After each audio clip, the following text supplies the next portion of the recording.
CEO of Factor 8, founder of Girls Club, an incredible program that we are proud to sponsor, our friend Lauren Bailey.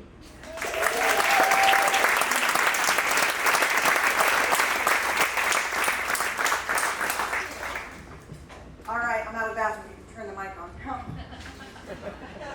Hi, y'all. How are you? Woo! Yeah, that's good. That's real good. I'm so happy to be here. Welcome, come on in, have a seat. You're good. No big deal. Thank you for the introduction. Yes, I am the founder of Factor 8. 3 brands, actually. Factor 8, the Sales Bar, and Girls Club. I've got a past as a sales leader, a past as an enablement leader, as an entrepreneur.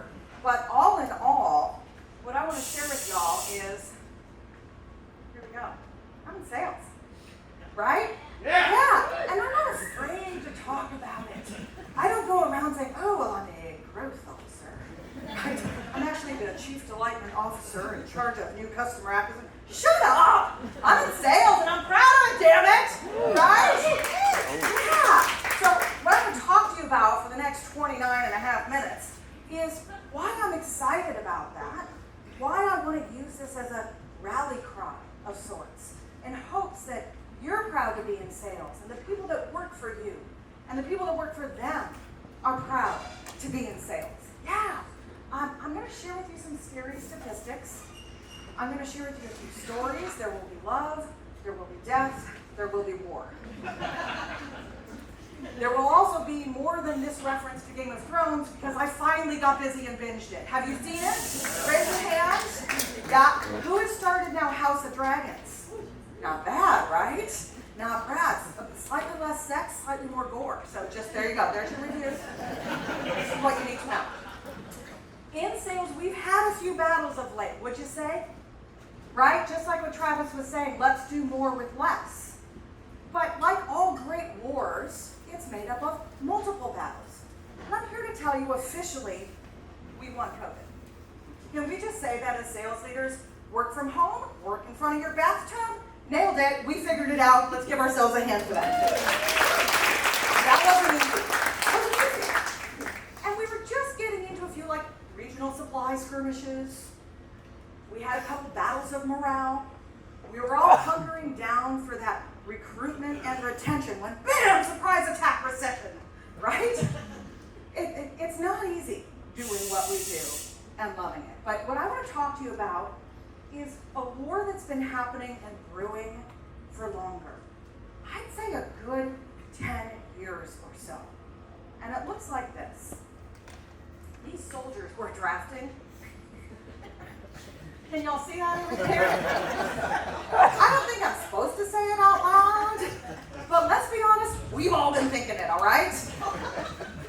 Reps are coming to us with less experience, fair, right? There's fewer of them available. They have approximately 2,000% more tools to master. And can we be honest, they all freaking hate talking on the phone. They're scared to death of the phone. This is not easy, folks, okay? And while this has been happening to our employee pool, to our front lines, customers have been doing nothing but getting smarter. I mean, we've been talking about customer lifecycle and the Internet of Things since I fit into smaller pants. It's been a long time. They come to us knowing more and more and more and expecting more and more and more, and we're serving it with less and less and less. Last part of this equation, raise your hand if your expectations have gone up in the last 10 years. Right? I mean, the rest of you are just too lazy to raise your damn hand. So, it goes up, and it goes up every single year, right? Now, keep your hand up, or raise it again, please, if you are backed by some capital. PE, VC, EE, I don't know what all of it is, right? I don't understand what all of it is. But if that's the case, this is what it looks like. Am I right? Disruptive growth is your goal. And Doug, you taught me this 3 years ago on this stage. You're going to love this. Your goals are set to carry the other 9 turkeys in the portfolio, right? They know only 1 out of 10 of you are going to make it. So your goal is, woo! And I'm sorry, I don't think that's always sustainable, is it? And it's not bloodless either. So what do we have to do?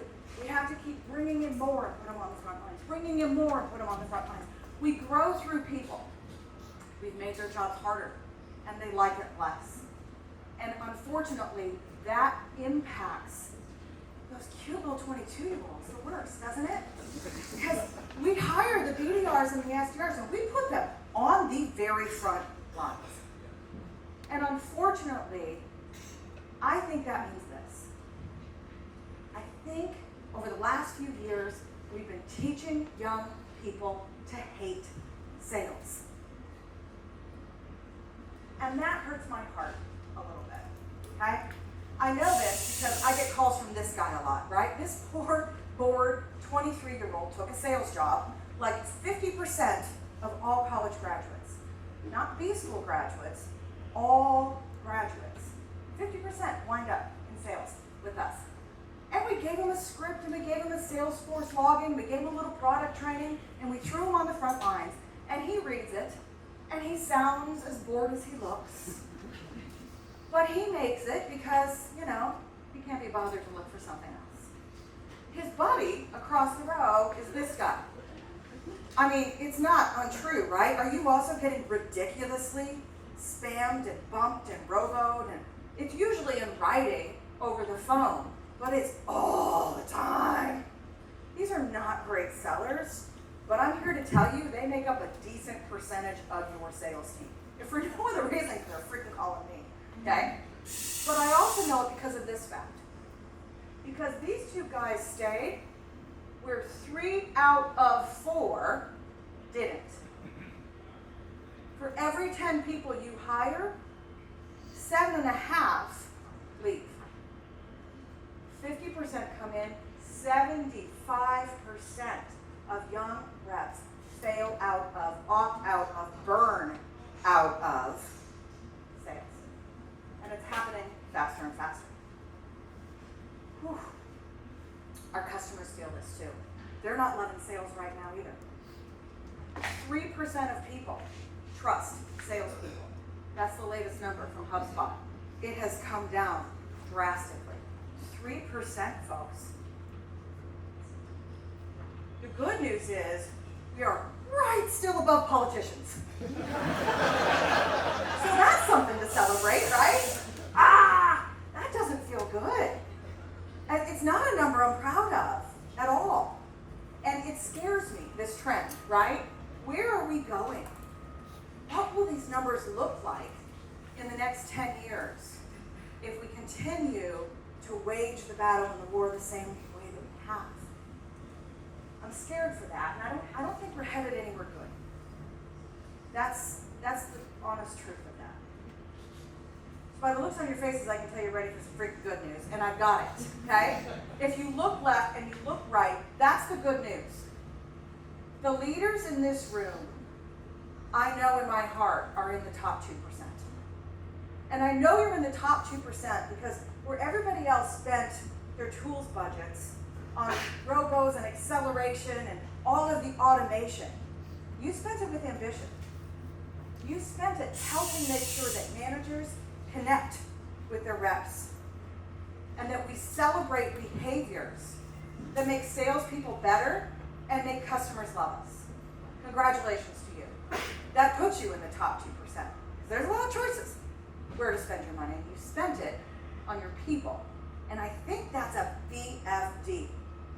And I think that means together we can change things. And what's the goal? Together, getting everybody to feel this, and to know this, and to love this. Ladies, I just don't think I forgot you. I see you. You worked harder than anybody to be here. Because I know damn well you were the only female rep on your team, right? You were the only manager. You're one of 3 chicks at the SKO, okay? You worked hard to be here. And I also know, historically, that as leaders, when you rise up into the ranks of leadership in revenue, you bring more people into sales than your male counterparts. More diversity into sales. And I love that for us. And it will take all of us working together to make a shift. And I'm asking you today to help me go down a new path. I see our old way of the last 10 years being led only by technology. I love technology. It's critical, but it's not technology first that's going to change our path. It's people first. Is that hitting you? Are you getting that? It's people first. Sales and leadership are about human connection, aren't they? Folks, if marketing and tools could get the job done, we wouldn't have jobs, would we? All right? Sales takes over where SEO and the website and the chatbot stop, and people need help. Selling is helping, isn't it? Yeah. So if you look at the funnel, come on, funnel. That's all right. Selling is connecting with people one-on-one to accomplish their goals. How's that for a definition you can get behind? And I want to ask you something. Is it terribly different than the definition of leadership? Connecting one-on-one with people to help them accomplish their goals. It's one and the same. It's about human connection, and that will change the game for us. So we're going to change the focus. Where's Renard? We're going to change the filter, all right? And so instead of looking at this, saying 75% of people fail out of sales, as the top 2%, I want to reframe this. You've got 280 days to keep them. It's different, isn't it? Just a little. You've got 280 days. That's it. Let's talk about sales managers for a minute. Spend just 30 seconds picturing the best sales manager you've ever known. He might be your boss. Yeah, let's be honest, statistically, it's a he. He might have worked for you. He might have been a colleague, right? How did he interact with his people? How did he do with the number? How was he in the office? What was morale like around him? And now I want you to try to think of 3 more like him. You can't do it, can you? It's so rare. It's so rare, those incredible sales managers. And unfortunately, their fail rate is pretty high as well. 60% of sales managers will fail in the first 2 years. And even organizations who are super committed to training and development, it's really uncommon to have management development programs. Why? Because we're so busy training the front lines, we can't get to them, right? And they figured it out. They rose up, and let's be honest, that's how we did it. We survived, we got there, it's not working. So a reframe on this tells you this. You have 8 quarters to teach them. Then your time's up. As soon as you promote that poor baby rep into a manager, okay, you've got 8 quarters. And you know everything. You can do it. It just takes focus to work with these people. It takes that human connection, because how you connect with and develop your leaders is how they'll connect with and develop their people. You've got 8 quarters. What I'm talking about here is a reframe. Let's let the other 98% talk about getting customers and getting reps into the boat, and let's let our top 2% in this room fix the goddamn hole in the boat! All right? That's what, it's a reframe. In fact, now I'm going to take it a level higher. A little bit like how dragons changed the game on Game of Thrones, right? Huge fleet coming to attack my castle, fire-breathing dragon from above. Let's get above this for a second. I've got a cool story that really moved me I'm going to share with you. Has anybody ever seen Simon Sinek speak? So engaging and great, isn't he? So I was hearing him tell a story about how he did a big leadership meeting with both Apple and Microsoft. Has anybody seen this story? So cool, right? You can correct me as I screw it up here. So he went to the big meeting, and the executives picked him up, and he got there and he did his talk, and then he hung out for the day, right? And he's talking about how at the Microsoft Summit, about 70% of the executives spend about 70% of their time talking about how to beat Apple. That makes sense, right? Big competitors, all right. Flash forward a couple months, Apple picks him up.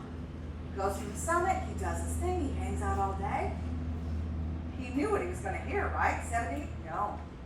At Apple, 100% of their leaders spend 100% of their time talking about helping teachers teach and students learn.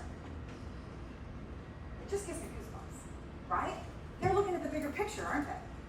Apparently at the end, they each gave them a gift, right? One of those MP3 players. Y'all probably don't know this, but Microsoft had one. It was called a Zoom, right? And Apple, of course, was the iPod. And he went to the guys at Apple and said, you know, the truth is, Microsoft's is so much better than yours. It's a little test, wasn't it? And the the Apple executive looked at him and said, I have no doubt. That was it. End of story. I don't think I'm good enough for that. I gotta tell you, I would be digging into that. Tell me more. Let me get some notes, right? This is fantastic. I want to hear more about it. Ah, bigger picture, man. When you get above the fray is where you can make real change. So what's the bigger picture in this war of talent and sales? I think it's this.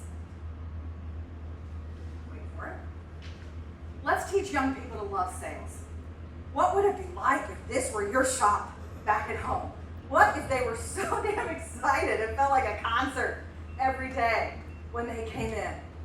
I feel like this solves it for us, right? It gets people excited to come into sales. It gets people staying in sales. It certainly gets us all higher commission checks along the way.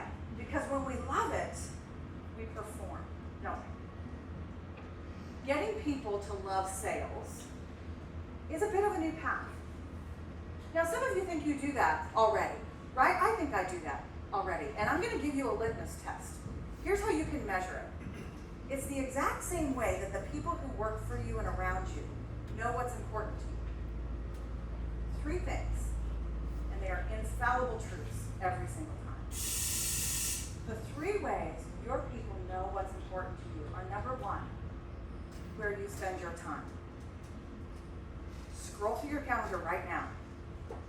The majority of your meetings are about what? The majority of your meetings are with who? You may think you're about one thing, but what does your calendar say? Right? The number 2 way is your money. It's budget. Do you love your managers, but have 0 money devoted to training? Right? This is why I already know about the people in this room. You are spending money on your people and your management and their human connection. What gets more budget? What gets less budget? What survives the budget cuts in those meetings we all have booked for the end of the year? And the 3rd one is your voice.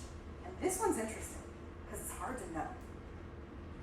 My company used to spend a lot of time doing benchmarks for inside sales organizations. Leaders would bring us in who maybe hadn't grown up in sales or virtual sales and wanted to know where they stood.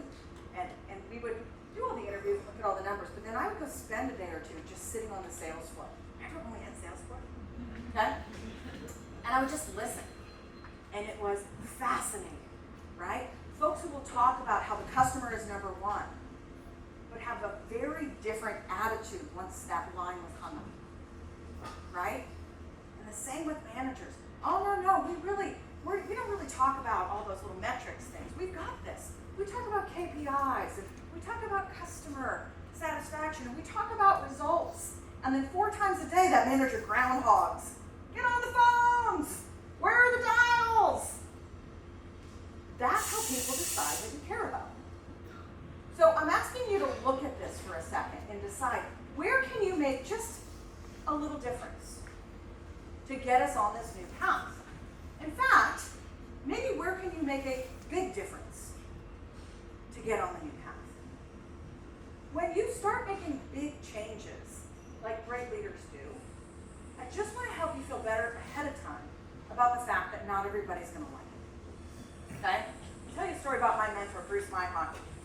20 years ago, he hired me to build out global training for onboarding at SAP when SAP went digital, right? We moved to inside or virtual sales. And I came in and took over this department and just cut this and slashed that and got rid of people and brought on new people. And I made big change and I made it fast. And I learned the hard way. It's actually a badge of honor to be called a bitch at work. But I got in trouble. LB, people are leaving bodies by the side of the road. And so I went into Bruce and I said, and he gave me the best advice of my life. LB, if you are pissing people off, you're not trying hard enough. That has served me so well since then. 4 years ago, I started my third brand, Girls Club. I took so much shit from the name. Where's the boys club? Where's the blah, blah, blah, blah, blah, blah, blah. And finally, I'd grown up enough, right, with Bruce's help to understand that meant it was good. People were taking notice, right? I was pissing some people off, and that meant I had swung big enough. So take some big swings, is what I'm asking you to do. So Bruce and I reconnected this last summer, and he shared with me, it had been a few years, that his wife had just been diagnosed with pancreatic cancer. So we had a moment, right? Like, we knew that the next time we talked, he and his girls would have been through the worst of it. What I didn't know was that literally 3 weeks later, my best friend would be diagnosed with the same and be dead 3 months later. It's been a year. And so I think back to that conversation with Bruce a lot, because here he was in the middle of it, and I was, it's always different when it's somebody else, isn't it? And I was in the middle of it.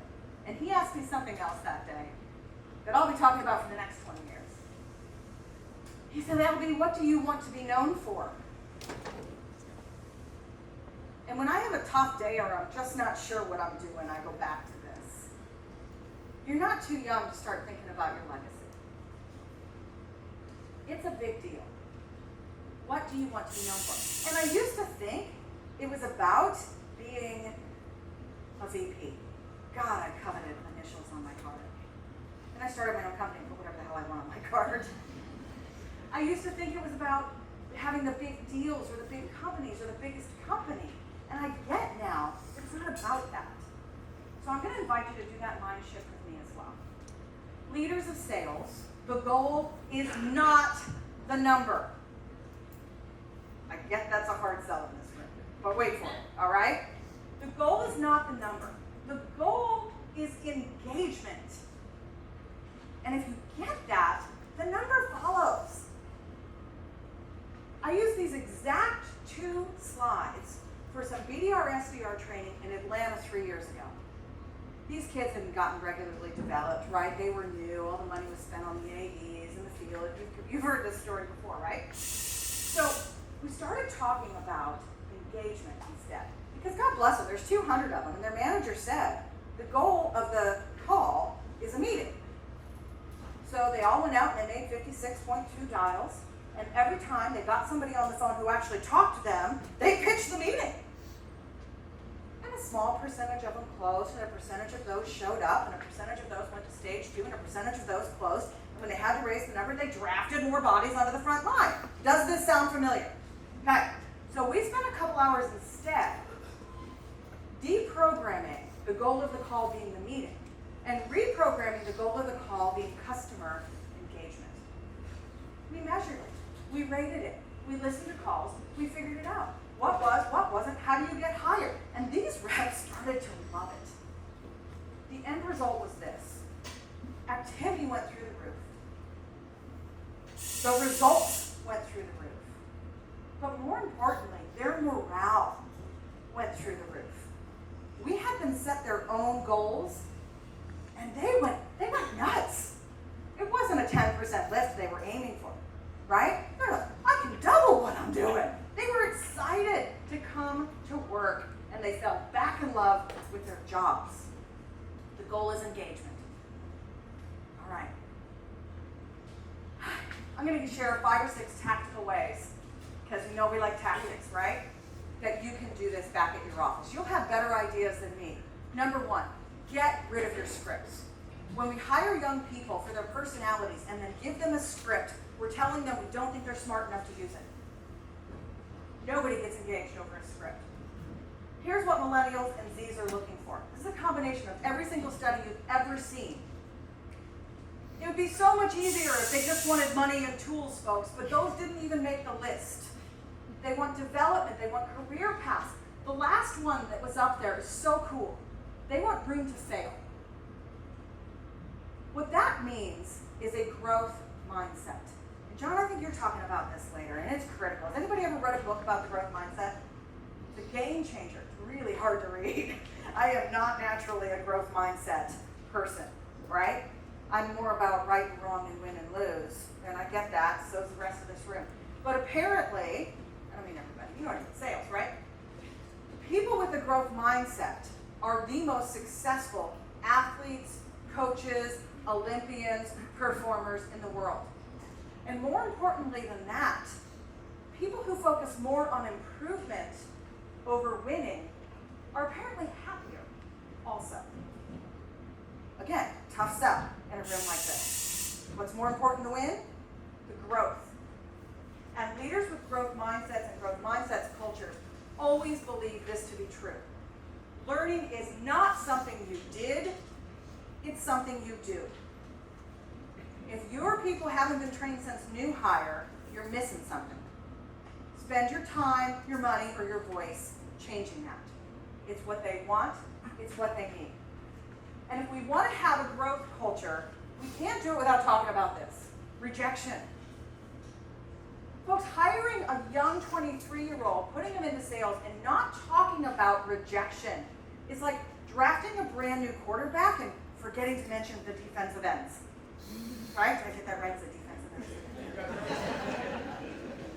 There's defense in sales!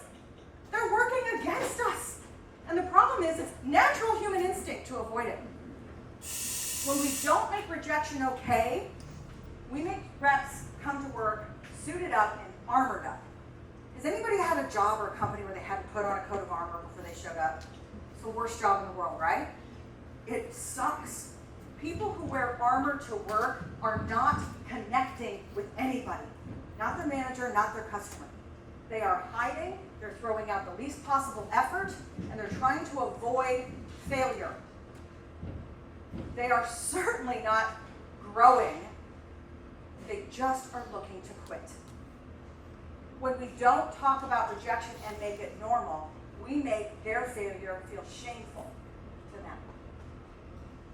Shame isn't logical, but we've all got it. And the only way you get rid of it is by shining a light on it and making rejection normal and making it okay. So my other tip is this: shoot for confidence. When we go in and train reps and new hires, we put them through 3 weeks of everything they're ever going to need to know.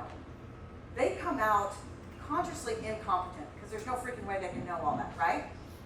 But if you shorten it down and don't even tell them what's coming, and you train them on the 5 or 6 things they're going to need in the first month only, they come out this way. They're ready to take on the world. You'll bring them back later for the rest of it. When people succeed at work, they come back to work, okay? When I feel confident instead of shameful, I want to go to that place. Take a look at the study. You're going to love this. I can't remember the source now. I'll get it for you later, but I didn't even make this. I stole it straight from their website. The #1 indicator to happiness in men is job satisfaction, to the tune of twice as much as having debilitating disease and about 3 times as much as a happy marriage. Okay? Hello? If you can make people confident at work and feel successful at work, you change lives. And as leaders, we'll impact hundreds of thousands of reps in our careers. Right? Change these lives and you change the freaking world. At Girls Club, we do a lot about teaching confidence.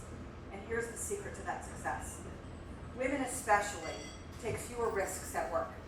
It's rooted to our perfectionism. If you've ever called your mother or girlfriend nitpicky, you understand what I'm talking about. It's literally a function of our brains and it's different. Okay? We walk around trying to be perfect, which means we're afraid to fail. How do we get people over it? The 3 F's. Write these down, it's important. Fear, failure, and fuck-ups. If you can talk about the 3 F's and make it normal, perfectionism melts. And these women take off like rockets. We have over 300 promotions so far in Girls Club, and counting and multiplying every single year. But it's not just for women, is my point, right? As a leader, if you can share something you screwed up, one of my favorite leaders at Outreach would send his worst calls to the whole team all the time. Totally fucked this one up, right? And that made it okay for everybody. Talk to your managers about being afraid to lead people the first time, and make it okay for them to talk to each other about it. That vulnerability builds authenticity, and what it builds is somebody who will work for you for the rest of their lives. It's a good place to recognize ambition, because speaking about places people love to work and people who they love to work for, at Girls Club we do a top 25 companies where women want to work every year. Voting is open, and I will get you the QR code if you'd like to get your company on this list and recruit more women. Ambition landed in our top 10 again. Congratulations.